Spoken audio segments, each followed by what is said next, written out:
बोलो विष्णु भगवान की जय हो। राधे राधे मेरे प्यारे भाइयों बहनों माताओं व बंधुओं, संस्कार की बातें चैनल में आपका स्वागत है। बंधुओं, आज मैं आपको सुनाने जा रही हूँ जेठ मास में सुनी जाने वाली पद्म पुराण की कथा।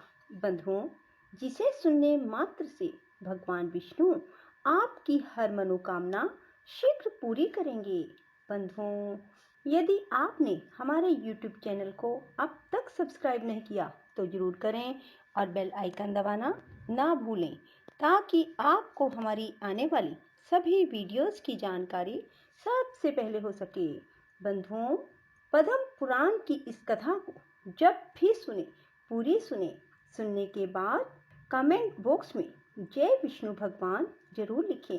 बंधुओं, कथा सुनने से पहले सभी बोलिए विष्णु भगवान की जय, अपने अपने गुरु महाराज की जय। पुलसत्य जी कहते हैं, इसके बाद गोपियों से मिलकर तथा समस्त गौ समुदाय की परिक्रमा करके वहां के देवताओं और वृक्षों से विदा ले नंदा वहां से चल पड़ी। उसने पृथ्वी, वरुण, अग्नि, वायु, चंद्रमा, 10 दिक्पाल, वन के वृक्ष, आकाश के नक्षत्र और ग्रह, इन सब को बारंबार प्रणाम करके कहा, इस वन में जो सिद्ध और वन देवता निवास करते हैं वे वन में चरते हुए मेरे पुत्र की रक्षा करें। इस प्रकार पुत्र के स्नेहवश बहुत सी बातें कहकर नंदा वहां से प्रस्थित हुई और उस स्थान पर पहुंची जहां वह तीखी दाढ़ों और भयंकर आकृति वाला मांसभक्षी बाघ मुंह बाएं बैठा था। उसके पहुंचने के साथ ही उसका बछड़ा भी अपनी पूंछ ऊपर को उठाए अत्यंत वेग से दौड़ता हुआ वहां आ गया और अपनी माता और व्याघ्र दोनों के आगे खड़ा हो गया। पुत्र को आया देख सामने खड़े हुए मृत्यु रूप बाघ पर दृष्टि डालकर उस गौ ने कहा, मृगराज, मैं सत्य धर्म का पालन करती हुई तुम्हारे पास आ गई हूँ। अब मेरे मां से तुम इच्छा अनुसार अपनी तृप्ति करो। व्याघ्र बोला, गाये, तुम बड़ी सत्यवादिनी निकली। कल्याणी, तुम्हारा स्वागत है। सत्य का आश्रय लेने वाले प्राणियों का कभी कोई अमंगल नहीं होता। तुमने लौटने के लिए जो पहले सत्य पूर्वक शपथ की थी उसे सुनकर मुझे बड़ा कौतूहल हुआ था कि यह जाकर फिर कैसे लौटेगी। तुम्हारे सत्य की परीक्षा के लिए ही मैंने पुनः तुम्हें भेज दिया, अन्यथा मेरे पास आकर तुम जीती जागती कैसे लौट सकती थी। मेरा यह कौतूहल पूरा हुआ। मैं तुम्हारे भीतर सत्य खोज कर रहा था, वह मुझे मिल गया। इस सत्य के प्रभाव से मैंने तुम्हें छोड़ दिया। आज से तुम मेरी बहन हुई और वह तुम्हारा पुत्र मेरा भांजा हो गया। शुभे, तुमने अपने आचरण से मुझ महान पापी को उपदेश दिया है। सत्य पर ही संपूर्ण लोक प्रतिष्ठित है। सत्य के ही आधार पर धर्म टिका है। कल्याणी, तृण और लताओं सहित भूमि के वे प्रदेश धन्य हैं जहाँ तुम निवास करती हो। जो तुम्हारा दूध पीते हैं वे धन्य हैं, कृतार्थ हैं। उन्होंने ही पुण्य किया है और उन्होंने ही जन्म का फल पाया है। देवताओं ने मेरे सामने यह आदर्श रखा है। गौओं में ऐसा सत्य है, यह देखकर अब मुझे अपने जीवन से अरुचि हो गई। अब मैं वह कर्म करूंगा जिसके द्वारा पाप से छुटकारा पा जाऊं। अब तक मैंने हजारों जीवों को मारा और खाया। मैं महान पापी, दुराचारी, निर्दयी और हत्यारा हूँ। पता नहीं ऐसा दारुण कर्म करके मुझे किन लोकों में जाना पड़ेगा।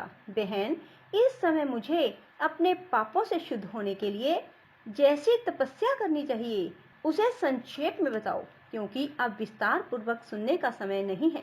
गाय बोली, भाई बाघ, विद्वान पुरुष सतयुग में तप की प्रशंसा करते हैं और त्रेता में ज्ञान और उसके सहायक कर्म की। द्वापर में यज्ञों को ही उत्तम बताया है, किंतु कलयुग में एकमात्र दान ही श्रेष्ठ माना है।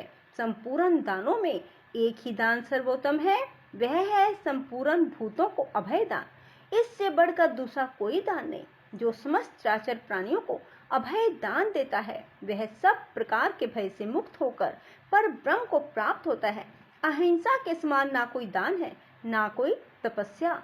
जैसे हाथी के पद चिन्ह में अन्य सभी प्राणियों के पद चिन्ह समा जाते हैं, उसी प्रकार अहिंसा के द्वारा सभी धर्म प्राप्त हो जाते हैं। योग एक ऐसा वृक्ष है जिसकी छाया तीनों तापों का विनाश करने वाली है। धर्म और ज्ञान उस वृक्ष के फूल हैं, स्वर्ग और मोक्ष उसके फल हैं। जो आध्यात्मिक, आधि दैविक और आधि भौतिक इन तीनों प्रकार के दुखों से संतप्त है, वे इस योग वृक्ष की छाया का आश्रय लेते हैं। वहां जाने से उन्हें उत्तम शांति प्राप्त होती है, जिससे फिर कभी दुखों के द्वारा वे बाधित नहीं होते। यही परम कल्याण का साधन है, जिसे मैंने संक्षेप में बताया। तुम्हें ये सभी बातें ज्ञात हैं, केवल मुझसे पूछ रहे हो। व्याघ्र ने कहा, पूर्व काल में मैं एक राजा था, किंतु एक मृगी के शाप से मुझे बाघ का शीर धारण करना पड़ा। तब से निरंतर प्राणियों का वध करते रहने के कारण मुझे सारी बातें भूल गई। इस समय तुम्हारे संपर्क और उपदेश से फिर उनका स्मरण हो आया। तुम भी अपने इस सत्य के प्रभाव से उत्तम गति को प्राप्त होगी। अब मैं तुमसे एक प्रश्न और पूछता हूँ। मेरे सौभाग्य से तुमने आकर मुझे धर्म का स्वरूप बताया, जो सत्पुरुषों के मार्ग में प्रतिष्ठित है। कल्याणी, तुम्हारा नाम क्या है? नंदा बोली, मेरे यूथ के स्वामी का नाम नंद है, उन्होंने ही मेरा नाम नंदा रखा। पुलसत्य जी कहते हैं, नंदा का नाम कान में पड़ते ही राजा प्रबंधन शाप से मुक्त हो गए।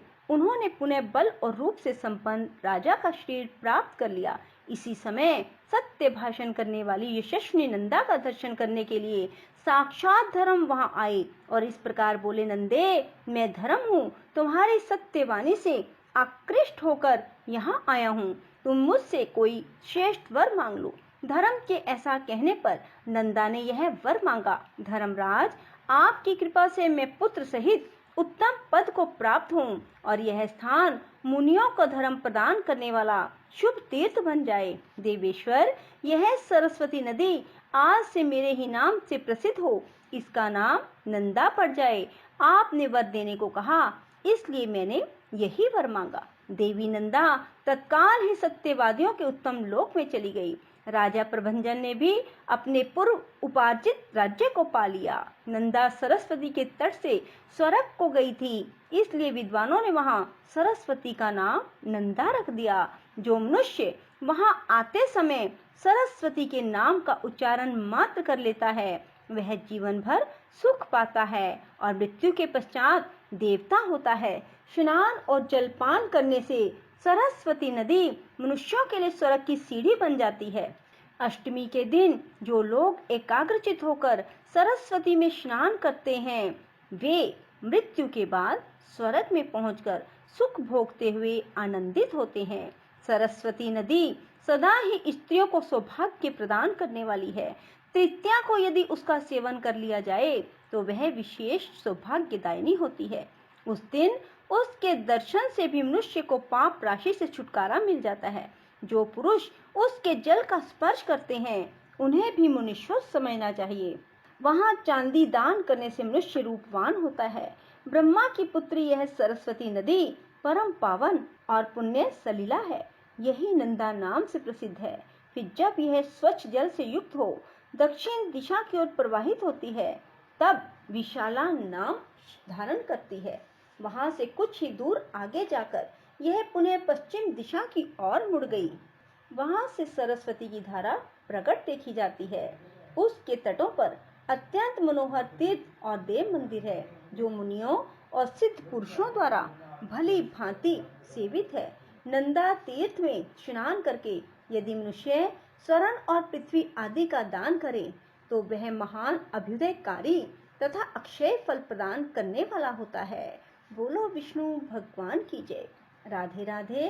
जय श्री कृष्णा। बंधुओं, यदि आपको पद्म पुराण की ये कथा पसंद आए तो इसे लाइक करें और अपने मित्रों और अपने रिश्तेदारों के साथ शेयर करें, ताकि वे भी इस कथा को सुनकर पुण्य के भागी हो सकें और भगवान विष्णु उनकी भी मनोकामना पूरी कर सकें। बोलो विष्णु भगवान की जय। राधे राधे। जय श्री कृष्णा।